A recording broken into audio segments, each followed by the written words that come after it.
Part two continuing. A 2-for-1 kill. Yahweh is coming with the 2-for-1 kill. Babylon being the prey, the kill, and then the two weapons of his choice is going to be the ICBM missiles and Yahweh Shai HaMashiach and the angels and the elect. 2-for-1 kill. And they're synonymous with one another. They're in correlation with one another, because soon as the missiles hit, which is World War III, Yahweh Shai and the angels and the elect, they come in the midst of World War III. I solely believe that, and they come in the midst of it, because it says, I'll bring it out in one of the future prophecies. 2nd Esdras 13, because they're going to be warring with one another, these nations. Oh, Joel chapter 3, 2nd Esdras 13, the prophetic vision, and Joel 3, the prophetic vision. That's our job, to bring out the prophecies, prophecies. So they speak of these nations warring with one another. You know, Yahweh Shai is going to bring them down to the valley of Yahweh Shaphat. And these nations are going to be warring with one another. And right in the midst of that snap, Thanos snap. Right in the midst, Thanos snap. Yahweh Shai unravels the sky as a scroll unraveled. Thousands upon thousands upon thousands upon thousands of angels and chariots invade the space, or the waters above, so, if you will. And then that is known as Armageddon. But I'm rambling. I'm rambling, but it's definitely on topic.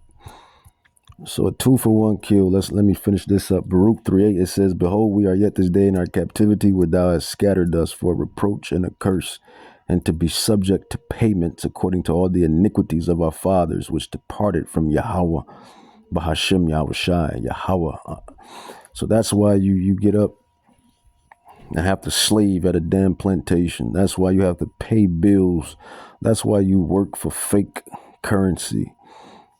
And that's why you groan and moan in the noonday, in the evening, and just all prophecy being fulfilled. Yet this day in captivity. Now, what I wanted was the Israelites shall wake up in captivity. The Israelites, well, the elect is going to wake up within captivity. The elect Israelites will wake up in captivity. I mean, that captivity. That's Baruch.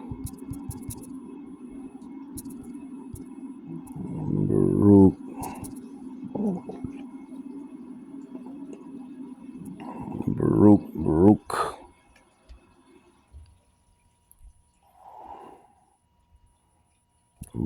Let's see, where is that at? It says, yes, that statement is 100%. Okay, Baruch 2:30. So that's what it was. It says Baruch, Prophet Baruch. It says awakening in captivity. It says, yes, the statement is 100%. Here's Lady Chat. It says 100% consistent with Baruch, the Apocrypha, King James.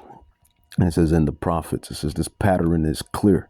The elect Israelites wake up while still in captivity, still paying bills, render unto Caesar what is given to Caesar. Yeah, that's what bills are. You're rendering to what, Caesar, Esau, the goddamn devil the Bible speaks of. Bills. Why are you paying bills for something that he didn't even create? It's free. Electricity is free. It's from the earth. Water is free. It's from the earth. Gas is free. It's from the earth. Well, it's from Yahweh, dished out unto the earth, or within the earth. But yet you humans, humanity is paying for it because it's all prophecy. And all of this is going to return. We're going to we're going to own all of the natural phenomenons, if you will, via gas, electric, water.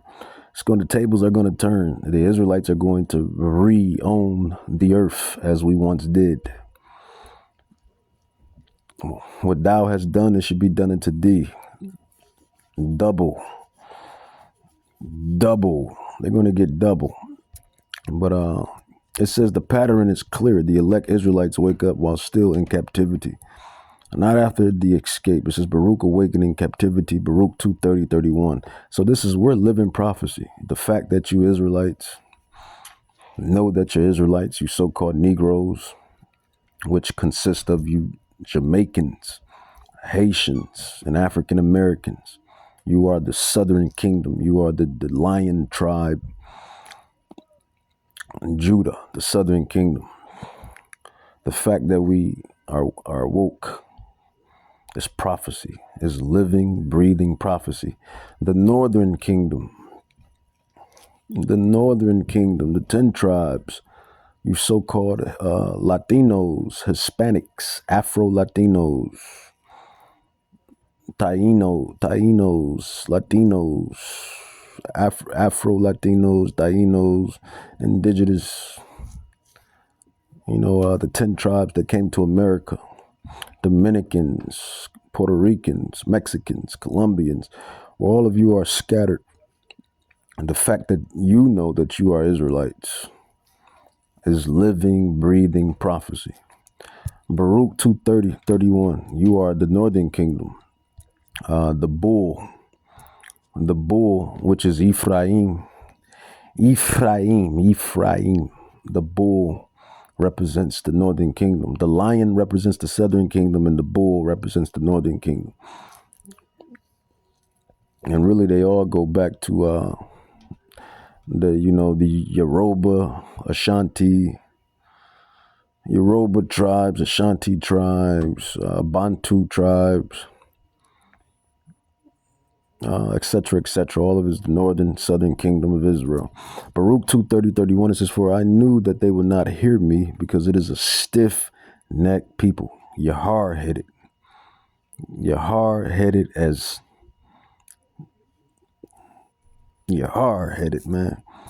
And you Negroes and so-called Afro-Latinos and Tainos, Indians. You Negroes and Indians, man, you're hard-headed. You're hard-headed. Prophecy fulfilled. It says, for I knew that they would not hear me because it is a hard-headed people, stiff-necked. There you have the men of the Lord out there on the highways and hedges. And there you have the men of the Lord on these social medias.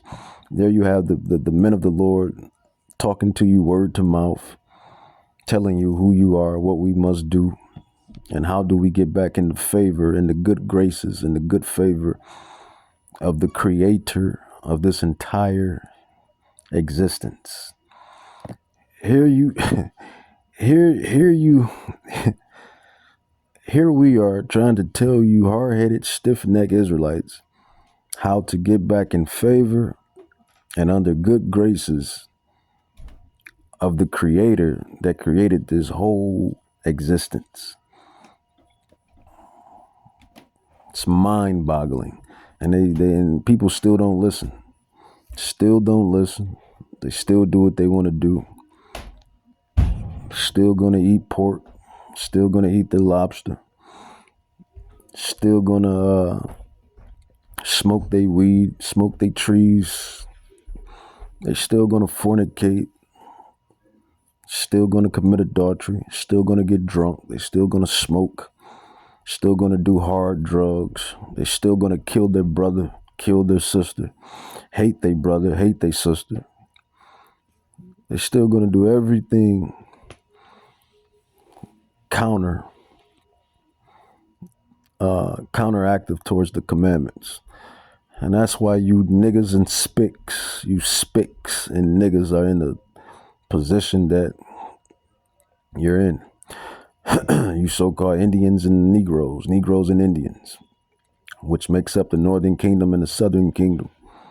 You black and brown tribes whose fathers' descend from the ancient royal regal Israelites. Now, I tell you this time and time again, I'm not perfect. I'm not perfect at all. I have my flaws. I have my things that I have to work on and work on daily. I'm a daily work in progress. Neither is the other prophets and the other brothers and even the sisters. Nobody's perfect. We will never be perfect in this spiritual corrupted flesh. We will never be perfect in this spiritual corrupted flesh. We're going to always be battling against something. But what sets us apart from you others is that we take heed. We take heed. We take spiritual heed. We take spiritual accountability. We have been signed, sealed, and delivered, Yahweh willing, to in these lots. You know? So that's just what it is. It says Baruch 230, Baruch chapter 2, 30 through 31. For I knew that they would not hear me, because it is a stiff-necked people, but in the land of their captivity they shall remember themselves and know that I am Yahweh their power. And that's what's happening right now. It says this seals it, not all Israelites, not the nations, the heathens, but the elect. And see the Rothschilds, the Rockefellers, the DuPonts, the Oppenheimers, which are Edomites. They're all Esau, Amalek, the Edomites, the bankers, and the deep state. They are the Edomites. And they know about the elect. They know about the X-Men. They know about the true gems that are manifested on the earth.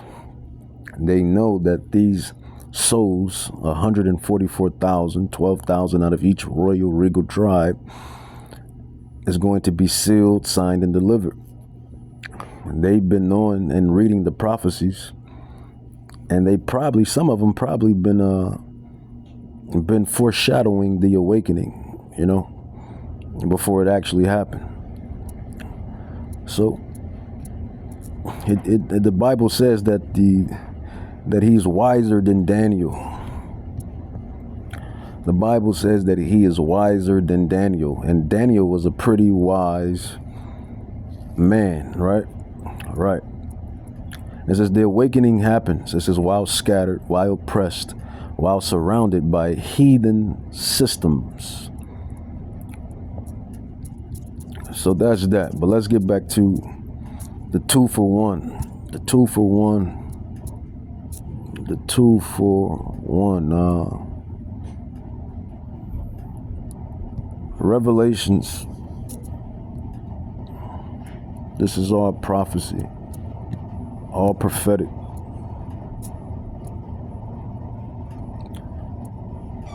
Revelations 18. Matter of fact, this is just a quick synopsis, because I tend to go into Revelations 18 a lot. It says Revelations 18, it says the fall of Babylon, which is, you guessed it, sweet, sour, USA. It says Babylon the Great is fallen. Revelations 8:2. It says this isn't gradual decline. This is sudden collapse, but it's actually a gradual decline. Chat, she be going off on certain things. It is a gradual decline, which leads to a sudden collapse. It is the can that they've been kicking down the road. This is caused directly by Yahweh. This is not just politics or war. It says America fits the pattern, powerful, dominant, then cut down fast. It says global economic center. It says the merchants of the earth are wax rich through the abundance of her delicacies. Babylon controls global trade. sets economic standards, makes other nations rich throughout their systems or through her system. It says that screams the dollar. That screams Wall Street. That screams global consumerism. It says no ancient city matches this scale.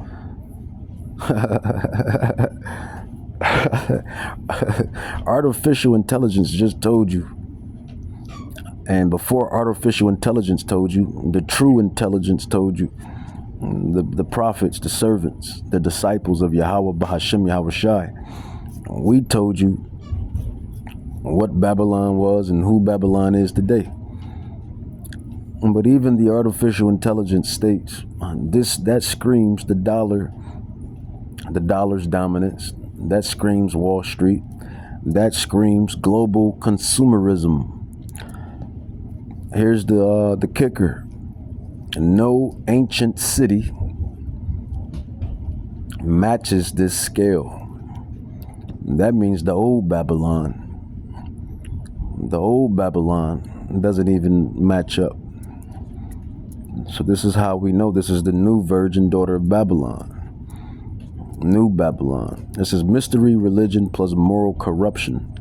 It says, for all nations have drunk of the wine of the wrath of her fornication. Fornication equals spiritual adultery, mixing truth with lies, false Christianity exported worldwide. Church plus state. It says God's name used to justify empire, war, and greed. This is religious deception, not just sexual immorality. And we know sexual immorality is super, super, super high in this place, man. By that damn devil, man. That damn devil, man. Man, he's a perfect devil. Perfect devil. And devil just means deceiver. Deception, deceiver. If you get into the etymology, you get into the etymology of the words. And that goes the special number right there, man. And I heard the number of them which were sealed, 144, 144,000, 12,000 men, Hebrew Israelite men, signed, sealed, and delivered out of the royal, regal, ancient tribes of Israel. 144. Yahweh willing, we be a part of that number. Yahweh willing, I'd be a part of that number. I see 144 a lot, if I'm being honest. And I can only be honest because I'm an honest man. And I'm in the business of being honest, which is the scriptures, the scrolls, prophecy. But who knows? Is it my lot? Who knows? Only Yahweh knows. But 144. It says the religious deception, not just. It says this is religious deception, not just sexual sin, immorality. And like I was alluding to or elaborating on, more so elaborating on, there's a lot of sexual immorality, man, here in sweet America, man. You got these, you got the alphabet community. You got strip clubs, and you got pornography. You got OnlyFans. You got, and only Yahweh knows what else takes its place. Human trafficking, sexual human trafficking, sex trafficking. You got all type of sexual immorality and religious deception in this place. And only Yahweh knows what else. And this is why he's sending the 2-for-1 kill. The 2-for-1 kill, which is Babylon. It's going to be destroyed. It's a lot. It says, command to the elect, come out of her, my people. Verse 4 says, this is huge. Yahweh still has his people inside Babylon. It says Israelites scattered in her system. It says the elect is still trapped economically, mentally, spiritually. It says come out means detach spiritually, reject her values, stop trusting her protection, prepare for judgment. Prepare for judgment. come up out of her, my people. It says 1 hour destruction. She's going to be destroyed. This country is going to be destroyed in 1 hour. It says, for in 1 hour is thy judgment come. It says, repeated 3 times, not symbolic bluff or fluff. It says, points to nuclear fire, the 2 for 1 kill. Yahweh is sending the 2 for 1 kill. The ICBMs, the nuclear nukes, and he's sending Hamashiach, Yahweh Shai, and the angels. The 2 for 1 kill. You know, Babylon gets a 2 for 1 package deal. Hey, man, we're just the messengers, man. We're just telling you what's about to happen before it actually happens. We're just telling you what's about to happen before it actually happens. We're just telling you what's about to happen before it actually happens. Wouldn't that make us prophets? I don't know. It says, for 1 hour is your judgment come. It says, repeated 3 times, not symbolic fluff or bluff, points to nuclear fire, massive sudden catastrophe. It says, no recovery period. Fits. It says, she shall be utterly burned with fire. Verse 8, Revelations 18.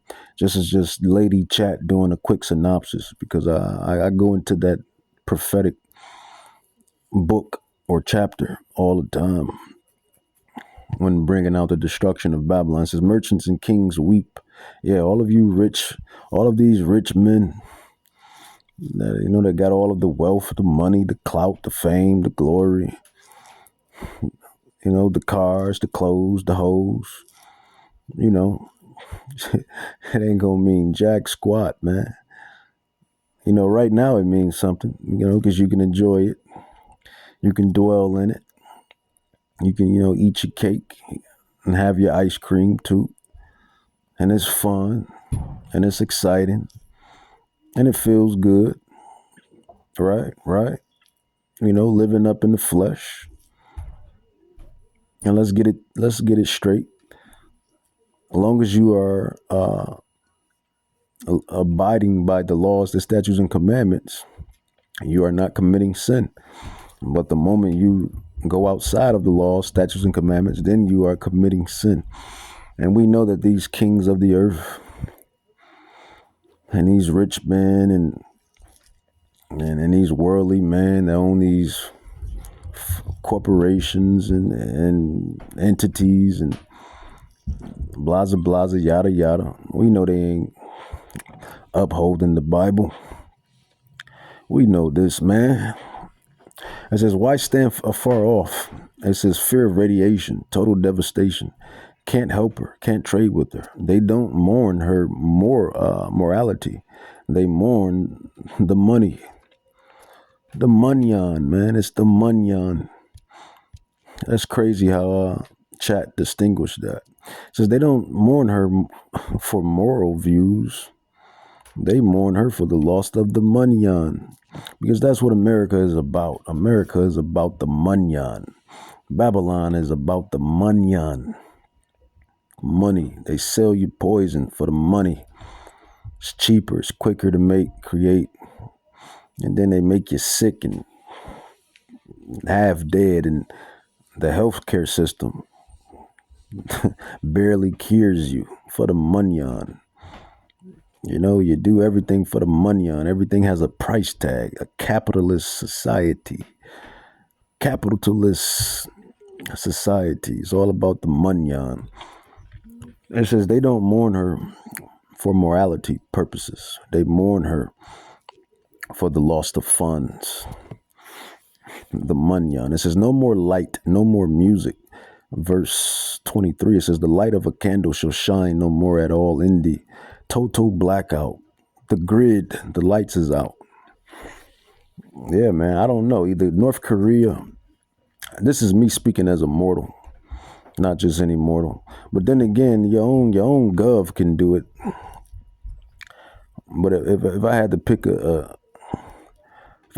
a nation that don't like this nation, and that would do like a grid down, it'd probably be North Korea or China.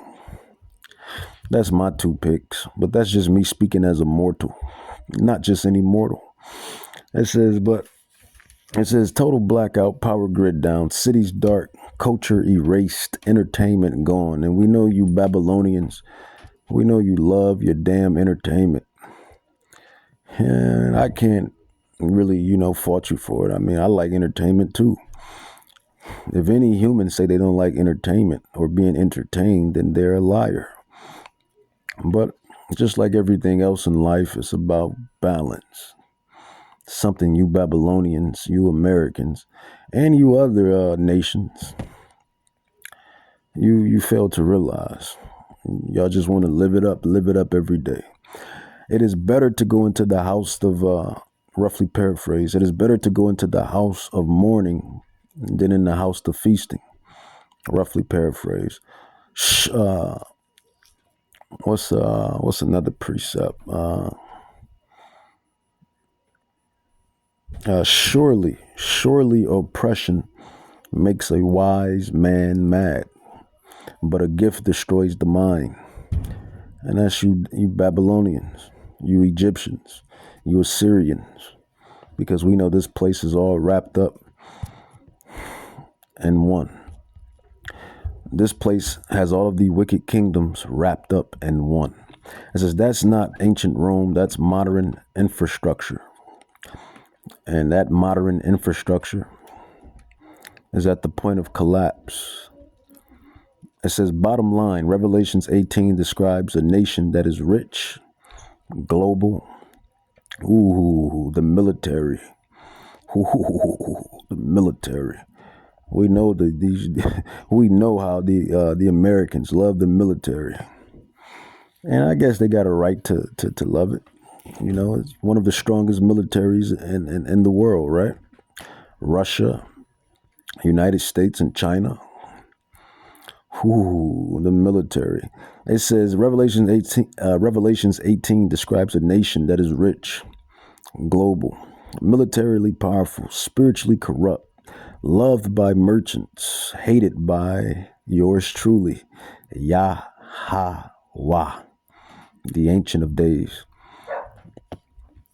And that's crazy how artificial intelligence is bringing out this good old spiritual intelligence. So even with all that glory, Yahweh, the Ancient of Days, he hates this place. He hates this place. He despises this place. He has a bone to pick with this place. And that's why he states Babylon has been a golden cup in the Lord's hand. Babylon has been a golden cup in the Lord's hand. It says, and destroyed fast by fire and in 1 hour. So 1 hour, America, this place took 300, this place took about 250, I think 250 years to materialize. That's how long this place took. It took about 250 years, maybe on the cuffs of 300 years to materialize. And yet Yahweh is going to destroy this place in 1 hour. It is biblical prophecy. It's right inside the prophecy. It says, and destroy fast by fire in 1 hour. It says, many identified that as modern day Babylon, which is America. It says, if you want, we can connect Revelations 18, and I gave you these precepts before. Revelations 18, Isaiah 13, Isaiah 14, Jeremiah 50, Jeremiah 51, Ezekiel 38, Ezekiel 39. These prophecies, these prophetic scrolls go into the destruction of this current place. 2 for 1 kill, Yahweh is sending a 2 for 1 kill. So let's get into it. Prophet Isaiah, chapter 63. It says, who is this that comes from Edom with dyed garments from Bozrah? says, this that is glorious in his apparel, Salak. It says, traveling in the greatness of his strength. I that speak in righteousness, mighty to save. It says, wherefore art thou red in thy apparel, and thy garments like him that treadeth in the wine fat. You know, when you make wine, you got to crush the grapes. You ever seen those old movies and the people are crushing the grapes to make wine, and they got their apparel all red with the wine residue? This is how Yahweh Shai, who they call Jesus Christ, is coming back. This is how Isaiah is stating the prophecy. He sees Yahweh Shai coming back in all red, which represents blood. It says, I have trodden the winepress alone, and of the people there was none with me. For I would tread them in my anger, and trample them in my fury, and their blood should be sprinkled upon my garments. And I will stain all my raiment. What is raiment? What is garments? Clothes. It says, for the day of vengeance is in my heart. Heart is mind, spirit. And the year of my redeemed is come. Who is his redeemed? Who is Yahweh? Bahashem Yahweh Shai is redeemed. Well, the Bible speaks of the redeemed as the elect. That's who the redeemed is. The redeemed is the elect. That is who the redeemed is. Revelation 7:4, Ephesians 1:4-5, Ephesians 1:11, John 17, Matthew 24, Matthew 24:22, Matthew 24:31. Those are prophecies that go into the elect, the redeemed. That's who he's coming to redeem. Remember what it said in the other prophecy in Deuteronomy 28. It said that no man shall buy you. When we came off those damn ships, of course they were buying my ancestors, selling my ancestors, selling me. Let's say that, because we are our ancestors.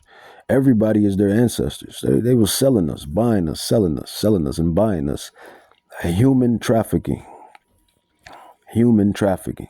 America, Babylon was built off human trafficking. How about that? Yet they turn around and try to penalize and criticize everybody else for doing it. But yet they created this whole I don't even want to talk about the hypocrisy. The hypocrisy, man. Hypocrisy. It says, I have trodden the winepress alone, and of the people there is none with me. For I would that's what I was saying. So in Deuteronomy 28:68 prophecy, it says that no man will buy you. Of course, they was buying the Israelites and selling them off. Selling the beautiful Israelite woman for a can of, not a can, but for a bottle of wine. Selling a strong buck Israelite man for some, whatever they was, for beautiful Israelite women and ammunition and cotton and whatever else. They were buying and trading and selling the Israelites for what they were selling the Israelites for. And notice it said buy. Obviously, you were being bought and sold if you're on the auction block. So what that word means, it means redeemed. It means redeemed. Prophet Isaiah 63:4 says, for the day of vengeance is in my mind, for the year of my redeemed is come. Only Yahweh Shai is going to redeem you Israelites. You keep looking to Egypt for help. You keep looking to Egypt for help. You keep looking for Babylon for help. You keep looking for everybody else to save you, except the person that was orchestrated, manifested, designated to save you. And that is the black man, a so-called black man, extra crispy, extra dark, full nose, full lips, woolly hair, austere, stern. That is a black man known as Yahweh Shai HaMashiach from the tribe of Judah, who they call Jesus Christ. He is the redeemer of the Israelites. And it only makes sense because his blood was shed for the Israelites. His blood was shed for the Israelites. Tells you that in the further prophecies, that he died for the Israelites. He came for the Israelites. His blood was shed for the Israelites, and he's redeeming the Israelites. It says, and I looked, and there was none to help, and I wondered that there was none to uphold. Therefore my own arm brought salvation into me, and my fury, my anger, my righteous indignation, it upheld me. It says, and I would tread down the people in my anger and make them drunk in my fury, and I will bring them down, their strength to the earth. So that is prophecy about Yahweh Shai, who they call Jesus Christ. He's coming for Babylon, and he's coming for Babylon, which is ruled by the king of Babylon. Who is the king of Babylon? It's Esau. It's Edom. Let's just call a spade a spade. Just call a spade, man. Let's go ahead and just get it out the way. Let's go ahead and get it out the way, man. Let's call a spade a spade. The king of Babylon is Esau. Esau is ruling Babylon right now. Who they call him Jesus Christ. Who is Jesus Christ? And God, because that's what they call him, right? Who are they coming for? Who do they have their eyes set on? They have their eyes set on Esau, the king of Babylon, and they have their eyes set on Babylon. That's what's going down. That's what's coming.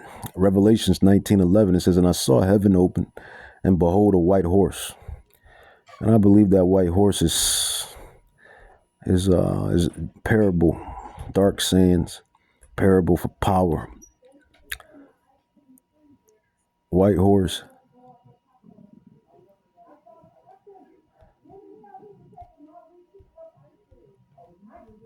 White horse.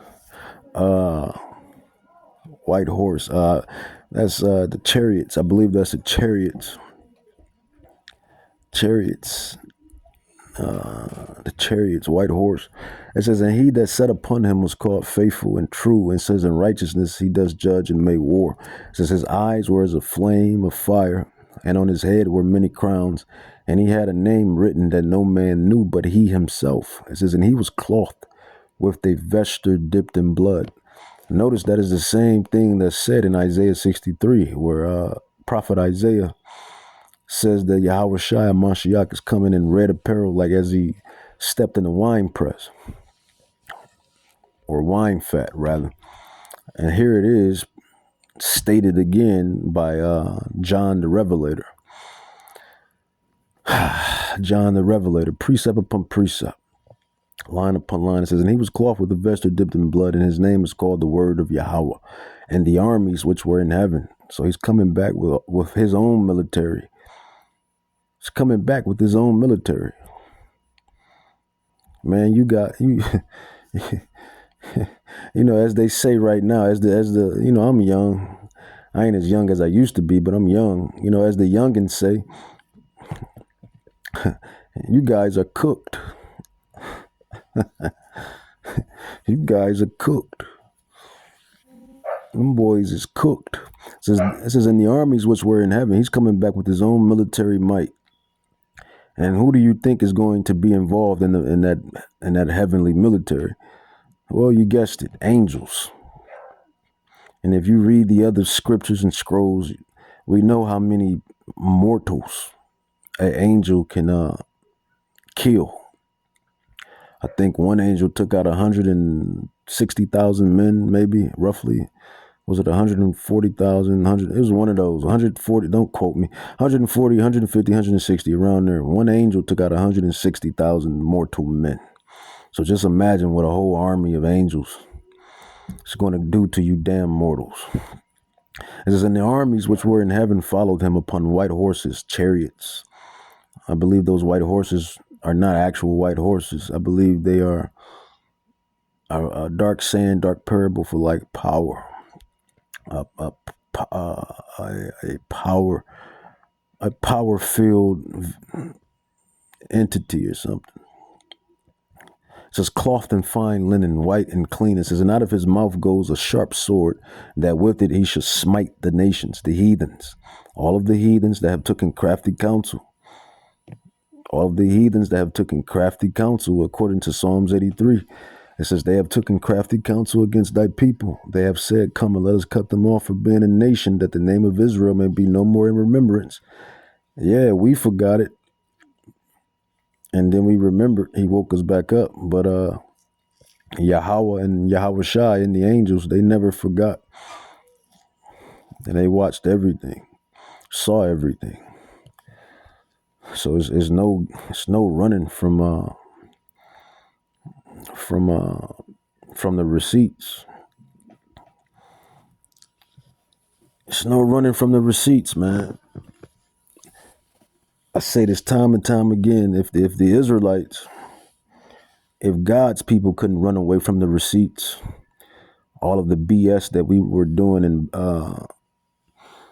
the land, which made us go off into captivity, specifically Babylon, all of the ill doings that they were doing in Jerusalem and Israel, and Yahweh sent the Babylonian captivity, and all of the ill things that the northern kingdom was doing in Israel, in the other part of Israel, the northern part of Israel, and how he sent the Assyrian captivity, and all of the rest of these captivities and exiles.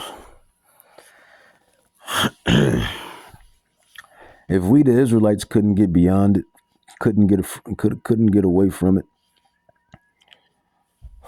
how do you heathens, you Gentiles, think you're going to defend? How are y'all going to, how do y'all think y'all going to get away, man? I say this all the time. I seen what he did to us. I didn't see it. I lived it. I'm living it now. I didn't see it. I mean, I seen it, but I'm living it. Regeneration. I'm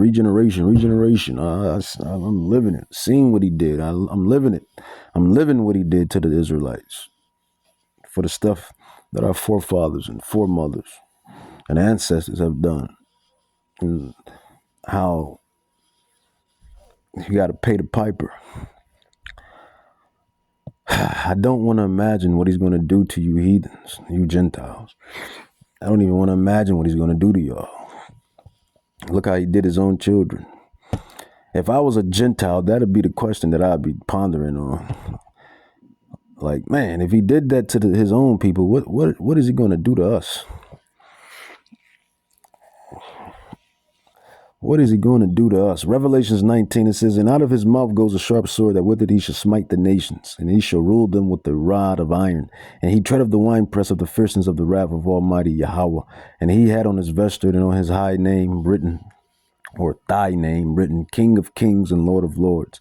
And I saw an angel standing in the sun, and he cried with a loud voice, saying to all the fowls that fly in the midst of heaven, because, after the World War III commences, he comes in the midst of World War III, and like the cherry on top, the whipped cream on top, you're going to have these dead bodies all over the place. It says, and I saw an angel standing in the sun, and he cried with a loud voice, saying to all the fowls, the birds that fly in the midst of heaven, come and gather yourselves together into the supper of the great Yahweh, that you may eat the flesh of kings. So all you rich, everybody that's big shots, that's doing something in this world, this temporary world, that's living it up, got the,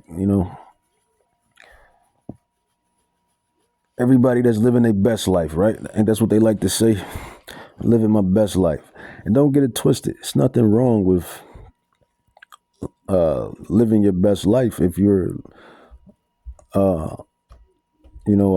following Yahweh Bahashem Yahweh Shai. But we know how that go. So most of these cats, most of these folks that's living it up to the max, Bentleys on Bentleys, Ferraris on Ferraris, money, cars, clothes, the hoes, that's all the knows, right? And not just you Jakes, you Israelites, but you heathens, These rich heathens is living it up. These rich Gentiles is living it up. You know, the kings of the earth, the rich, you Rothschilds, you Rothschilds, you Rothschilds, you Rockefellers, you DuPonts, you Oppenheimers, you bankers. You know, you got the fatness of the earth, which was given to you, which was prophecy, but you still have to pay the piper. You still got to pay the piper. We all got to pay the piper. I always say this in these lessons when I do these ministry lessons, man. Nobody gets away scot-free. Nobody gets away scot-free, man. Nobody gets away scot-free. So all of the, you know, what you think you got away with, what you think nobody saw, what you hope nobody saw, you don't get away with it. And if you're an Israelite and you're going off and you're doing stuff you don't have no business doing, then you need to repent, because you know, you just need to repent, man. It's just what it is. It says, you know, as far as the Gentiles go, as far as the heathens go, if I was born a heathen or a Gentile, I mean, I would. It's a good question. It's a good question. I mean, I will repent, though. If I had the same spirit, which is impossible because it's an Israelite spirit, but I mean, I will repent to the true power that be, and try to get myself lined up as much as possible. And I'll be trying to wake up the Israelites. I said that a couple of times in these lessons. If I was born a natural heathen, Gentile, ethnic Gentile, I'll be trying to wake up the children of Israel. I'll be trying to wake them up, bless them. It says if you bless them, he's going to bless you. Slop. But we know how that go, right? We know how that go. Revelations 19. It says, and I saw the beast and the kings of the earth. It says, and their armies gathered together to make war against him. And that's these heathen militaries. Russia, China, North Korea, Iran, all of these worldly militaries that's going to make war with Yahweh Shai Mashiach. It says, and I saw the beast. That represents the beast. The beast is the heathen nations. China, Russia, America, Iran, all of the UN, NATO, all of these militaries is going to, you know, it's going to turn around and try to fight Yahweh Shai Mashiach and the angels. It says, and I saw the beasts and the kings of the earth and their armies gathered together to make war against him, Hamashiach, Yahweh Shai, that sat on the horse. And I believe that a horse is a dark parable,